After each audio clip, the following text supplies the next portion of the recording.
ਦੋਸਤੋ, ਆਪਣਾ ਪੰਜਾਬ ਚੈਨਲ ਤੇ ਖੁਸ਼ ਆਮਦੀਦ। ਪਹਿਲਾਂ ਤੁਸੀਂ ਪਾਕਿਸਤਾਨ ਤੇ ਇੰਡੀਆ ਦੀ ਦੋ ਮਸ਼ਹੂਰ ਅਦਾਕਾਰਾਂ ਦੀ ਗੱਲ ਸੁਣ ਲਓ। ਵਿਦਿਆ ਬਾਲਨ ਨੇ ਆਖਿਆ, ਮਾਵਰਾ ਤੁਸੀਂ ਕਮਾਲ ਹੋ, ਤੇ ਮਾਵਰਾ ਨੇ ਆਖਿਆ, ਆਹੋ ਸੱਚਮੁੱਚ ਮੈਂ ਕਮਾਲ ਹੀ ਹਾਂ, ਕਿਉਂਕਿ ਮੇਰੇ ਸ਼ੋਹਰ ਦਾ ਨਾਮ ਅਮੀਰ ਕਮਾਲ ਗਿਲਾਨੀ ਹੈ ਤੇ ਉਹ ਮੇਰੇ ਲਈ ਲੱਕੀ ਸਾਬਤ ਹੋਏ ਨੇ। ਇਹਨਾਂ ਨਾਲ ਸ਼ਾਦੀ ਹੋਣ ਤੋਂ ਬਾਅਦ 9 ਸਾਲ ਪੁਰਾਣੀ ਫਲਾਪ ਮੂਵੀ ਸੁਪਰ ਹਿੱਟ ਹੋ ਗਈ ਹੈ। ਅਨਿਲ ਕਪੂਰ, ਵਿਦਿਆ ਬਾਲਨ ਤੇ ਅਮਿਤਾਭ ਬੱਚਨ ਨੇ ਵੀ ਮੂਵੀ ਨੂੰ ਸਰਾਇਆ ਤੇ ਪੋਸਟ ਕੀਤੀ ਹੈ। ਕਿਉਂ ਜੇ ਇੱਕ ਫਲॉप ਮੂਵੀ ਰੀ-ਰਿਲੀਜ਼ ਹੋਣ ਤੇ ਹਿੱਟ ਹੋ ਗਈ ਤੇ ਹਿੱਟ ਮੂਵੀਜ਼ ਨੂੰ ਰੀ-ਰਿਲੀਜ਼ ਵਿੱਚ ਪਿੱਛੇ ਛੱਡ ਦਿੱਤਾ, ਜਿਨ੍ਹਾਂ ਵਿੱਚ ਇਹ ਜਵਾਨੀ ਹੈ ਦੀਵਾਨੀ ਸ਼ਾਮਿਲ ਨੇ। ਮੂਵੀ ਹੁਣ ਤੱਕ 50 ਕਰੋੜ ਕਮਾ ਚੁੱਕੀ ਹੈ ਤੇ ਹੁਣ ਤੱਕ ਮੂਵੀ ਥੀਏਟਰਸ ਤੋਂ ਉਤਰੀ ਨਹੀਂ ਹੈ। ਸ਼ਾਇਦ ਉਹ ਟਾਈਮ ਨਹੀਂ ਸੀ ਮੂਵੀ ਦਾ, ਹੁਣ ਸਹੀ ਕਦਰ ਹੋ ਗਈ ਹੈ ਲੋਕਾਂ ਨੂੰ।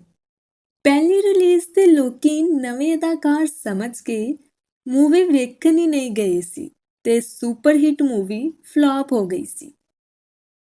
ਫਿਰ ਜਦੋਂ ਲੋਕਾਂ ਨੇ ਮੂਵੀ ਦਾ 뮤직 ਸੁਣਿਆ, ਸੌਂਗ ਸੁਨੇ ਤੇ ਮਹਿਸੂਸ ਹੋਇਆ ਕਿ ਇਹ ਅੱਛਾ ਨਹੀਂ ਹੋਇਆ, ਇਸ ਲਈ ਰੀ-ਰਿਲੀਜ਼ ਤੇ ਮੂਵੀ ਨੂੰ ਉਹ ਦਾਦ ਤੇ ਪਜ਼ੀਰਾਈ ਮਿਲੀ ਜਿਹੜਾ ਉਸ ਦਾ ਹੱਕ ਸੀ। ਮੂਵੀ ਦਾ 뮤직 ਹਮੇਸ਼ ਨੇ ਦਿੱਤਾ ਸੀ ਤੇ ਕੀ 뮤직 ਦਿੱਤਾ ਸੀ? ਹਮੇਸ਼ ਹਮੇਸ਼ਾ ਤੋਂ ਜ਼ਬਰਦਸਤ ਮਿਊਜ਼ੀਸ਼ੀਅਨ ਰਹੇ ਨੇ, ਗਾਣੇ ਸਾਰੇ ਜ਼ਬਰਦਸਤ ਸਨ।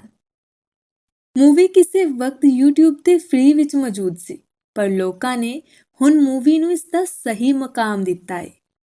ਸਰੂ ਤੇ ਇੰਦਰ ਦੀ ਲਵ ਸਟੋਰੀ ਥੋੜੀ ਅਲੱਗ ਸੀ ਤੇ ਹੁਣ ਵੀ ਵੇਖਿਆ ਜਾਏ ਤੇ ਕੁਝ ਥਾਵਾਂ ਤੇ ਅੱਖਾਂ ਪਿਘ ਜਾਂਦੀਆਂ ਨੇ।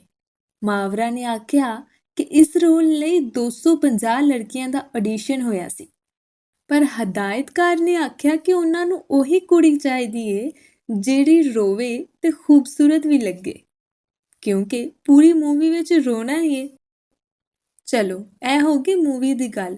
ਹੁਣ ਦੱਸੋ ਦੋਸਤੋ, ਤੁਸੀਂ ਇਹ ਮੂਵੀ ਵੇਖੀ ਏ? ਜੇ ਵੇਖੀ ਏ ਤੇ ਤੁਹਾਨੂੰ ਇਹ ਮੂਵੀ ਕਿੰਜ ਦੀ ਲੱਗੀ ਏ?